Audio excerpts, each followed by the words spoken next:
ఆర్థిక ఇబ్బందులతో మధ్యలోనే చదువు ఆపేశాడా యువకుడు. తల్లి కష్టం చూడలేక మెకానిక్గా రోజు కూలికి చేరాడు. 6 ఏళ్ల పాటు చేశాడు. స్నేహితుడి సలహాతో చదువుపై ఆసక్తి పెంచుకున్నాడు. ఉపాధ్యాయుడు కావాలని నిర్ణయించుకున్నాడు. అదే విషయాన్ని చదువు చెబుతున్న టీచర్తో పంచుకున్నాడు. ఆయన వద్దన్న పట్టు వదలలేదు. యువకుడి ఇష్టాన్ని గ్రహించిన ఉపాధ్యాయుడు హిందీ పండిట్ శిక్షణ ఇప్పించాడు.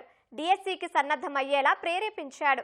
అవమానాలను తట్టుకొని శక్తి వంచన లేకుండా కృషి చేసి ప్రభుత్వ ఉపాధ్యాయుడిగా ఉద్యోగం సాధించాడు ఏలూరు జిల్లాకు చెందిన కంబపు ప్రశాంత్.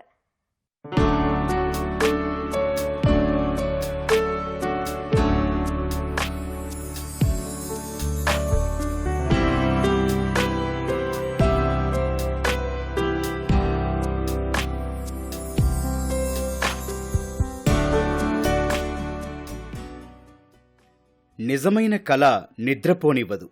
ఇదే జరిగింది ఆ యువకుడి జీవితంలో. ఉన్నత విద్య అభ్యసించి బాగా స్థిరపడాలని అనుకున్నాడు. కానీ ఆర్థిక ఇబ్బందులతో ఇంటర్ వరకే చదివి బైక్ మెకానిక్ పని నేర్చుకోవాల్సి వచ్చింది.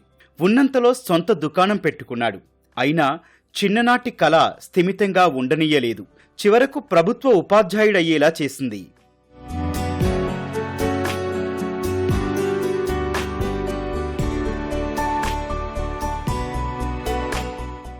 ద్విచక్ర వాహనాలు బాగు చేస్తున్న ఈ యువకుడు కంభపు ప్రశాంత్. సొంతూరు ఏలూరు జిల్లా లక్కవరం గ్రామం. చిన్నతనంలోనే తండ్రి మరణించడంతో కుటుంబ భారం తల్లి రామకుమారిపై పడింది. కూలీ పనులకు వెళ్తూనే 2 పిల్లల ఆలనా పాలనా చూసింది. 10వ తరగతి పూర్తి చేసి ఇంటర్లో చేరిన ప్రశాంత్ తల్లి కష్టం చూసి చెలించిపోయాడు. అమ్మకు అండగా ఉండాలని మెకానిక్ దుకాణంలో పనికి చేరాడు. రోజుకు 30 రూపాయలు కూలీ. అలా 6 ఏళ్లు మెకానిక్గా పనిచేశాడు. నాకు నా చిన్నతనంలోనే మా నాన్నగారు చనిపోవడం జరిగింది సార్. ఆ తర్వాత మా అమ్మగారే నన్ను మా అక్కని ఇద్దరిని కూడా పెంచి పోషించడం చదివించడం జరిగింది. అలానే 10వ తరగతి వరకు కూడా చదివాను. ఆ తర్వాత ఇంట్లోని ఆర్థిక పరిస్థితుల కారణంగా నేను స్టడీని వదిలేసి ఒక మెకానిక్ షెడ్లో జాయిన్ అయ్యాను సార్. ఆ 2012 కానీ 2019 వరకు మెకానిక్ వర్క్ చేయడం జరిగింది. మళ్ళీ తర్వాత నాకు మళ్ళీ చదువుకునే ఆలోచన రావడంతో నా బెస్ట్ ఫ్రెండ్ అయినటువంటి తోట దుర్గాప్రసాద్ వాడి సలహా ద్వారా నేను హిందీ పండిట్ చేయాలనుకున్నాను. అదే టైంలో మాకు 6th నుంచి 10th వరకు చెప్పినట్టు మా హిందీ మాస్టర్ సుధాకర్ రెడ్డి గారు ఆయన అంతకుముందు ఆయన మాకు చదువు చెప్పారు. ఎప్పుడైతే నేను ఆయన దగ్గరికి వెళ్ళానో ఫస్ట్ ఆఫ్ ఆల్ నాకు దీని గురించి పూర్తిగా చెప్పడం జరిగింది. స్నేహితుడి సలహాతో మళ్లీ పుస్తకాలు పట్టుకున్నాడు ప్రశాంత్. ఉపాధ్యాయుడిగా స్థిరపడాలని గట్టిగా అనుకున్నాడు. చదువు చెప్పిన గురువు సుధాకర్ రెడ్డిని కలిసి ఆలోచనను పంచుకున్నాడు. 6 ఏళ్ల గ్యాప్ తర్వాత మళ్లీ చదువుపై దృష్టి పెడతాడో లేదో అని ఆ మాస్టర్ వద్దన్నా వినలేదు. తన ఇష్టం పట్టుదల గ్రహించిన సుధాకర్ రెడ్డి సొంత డబ్బులతో హిందీ పండిట్ శిక్షణ ఇప్పించారు. డిఎస్సికి సన్నద్ధమయ్యేందుకు విజయనగరం పంపించారు. వారి కష్టం వృధా పోలేదు. ఏడాది సాధన చేసి డిఎస్సి ఫలితాల్లో జిల్లా స్థాయి 17వ ర్యాంకుతో స్కూల్ అసిస్టెంట్ ఉద్యోగం సాధించాడు ప్రశాంత్. 2024 టెట్లోనే నాకు 92 మార్క్స్ వచ్చినాయి సార్.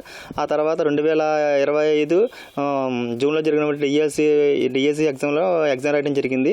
అందులో నాకు డిస్ట్రిక్ట్ 62 మార్కులు వచ్చినాయి సార్. మొత్తం కలిపి 74 వచ్చినాయి. నేను జిల్లాలో 5 ర్యాంక్ సాధించాను సార్. అయితే దీని వెనకాల చాలా కృషి ఉంది. చాలా ఇష్టంతో కూడిన కష్టం చాలా ఉంది. చాలా కష్టపడ్డాను. ఆ విధంగా చదువుకున్నాను. చాలామంది చాలా రకాలుగా అనడం జరిగింది. అయినా ఏం పట్టించుకోలేదు సార్. 80% సక్సెస్ అవ్వాలని ఉద్దేశంతో చదవడం జరిగింది. అదేవిధంగా నాకు చాలామంది సార్ సహాయం చేశారు. నేను అలా అందరికీ కూడా నేను రుణపడి ఉంటాను సార్. టీచర్ కావాలి అనుకున్న తర్వాత చదువుకునేందుకు సమయం లేక మెకానిక్ దుకాణం అమ్మేశాడు ప్రశాంత్. ఉదయం నుంచి మధ్యాహ్నం వరకు ఇటుకల పని చేసేవాడు. మధ్యాహ్నం నుంచి రాత్రి వరకు డిఎస్సికి సన్నద్ధమయ్యేవాడు. నాడు షాపు అమ్మి కూలీకి వెళ్తున్నానని హేళన చేసిన వారందరికీ విజయమే సమాధానం చెప్పిందని అంటున్నాడు. అయితే నాకు మెకానిక్ స్టడీ 2 అవ్వట్లేదని చెప్పి నేను ఏం చేశానంటే మెకానిక్ షాప్ తీసేయడం జరిగింది సార్. అప్పుడు చాలామంది నన్ను ఈడేంటి మెకానిక్ షాప్ మానేసి ఇటుక పనికి వెళ్తున్నాడు, ఈడు పిచ్చోడు అని అన్నారు. అయితే ఫస్ట్ ఆఫ్ ఆల్ ఏంటంటే నేను దాని వెనకాల ఉన్న ఫలితం ఏంటనేది ఇప్పుడు తెలిసిన జనాలకి. 3 కాడి నుంచి నేను మధ్యాహ్నం 1 వరకు మెకానిక్ ఇటుక పని చేసేవాడిని. మధ్యాహ్నం నుంచి ఒక గంట రెస్ట్ తీసుకుని మధ్యాహ్నం చదివేవాడిని సార్. ఆ విధంగా నేను సక్సెస్ అయ్యాను. చాలామంది ఏంటంటే ఈడు ఇటుక పనికి వెళ్తున్నాడు, ఈడు పిచ్చోడు, ఈడు దేనికి పని చేయడు అనే టైప్లో కూడా మాట్లాడారు చాలామంది. అయితే దాని వెనకాల ఉన్న ఫలితం ఏంటనేది ఇప్పుడు మా ఊరు అందరూ చూశారు సార్. కుమారుడు ప్రభుత్వ ఉద్యోగం సాధించడం పట్ల సంతోషం వ్యక్తం చేసింది తల్లి రామకుమారి. ప్రశాంత్ సాధించిన విజయాన్ని చూసి గర్వపడుతున్నానని అంటున్నారు గురువు చిలుకూరి సుధాకర్ రెడ్డి. మెకానిక్ పని నేర్చుకున్న తర్వాత అమ్మ నేను చదువుతావా లేదంటే నేను అడగలేదండి. ఇక సర్లే బాబు నీ ఇష్టం, నిన్ను ఎలా చెప్తాలుగా అని ఆయనంతలో ఆయన మళ్ళీ మెకానిక్ పనికి వెళ్ళాడు. వెళ్తా మరి ఆ సారు మరి సుధాకర్ సార్ గారు మరి ఎవరో కలిశారండి. దేవుడి దైవాలండి. ఆయన కలిసిన తర్వాత అండి ఆయన అంతలో ఆయన ఇంటికి వచ్చి ఎప్పుడులాగా పని చేసుకున్నాండి. అంటే చదువుతున్నాడు నాకు అంత దృష్టి లేదండి. రాను తెలిసిందండి. ఇక ఆయన చదువు మెకానిక్ పని మీద చదువుకున్నాడండి. ఇక ఆ చదివిందాక నాకు తెలియలేదండి. ఒక 3 నెలలు 4 నెలల దాకా తెలియదు.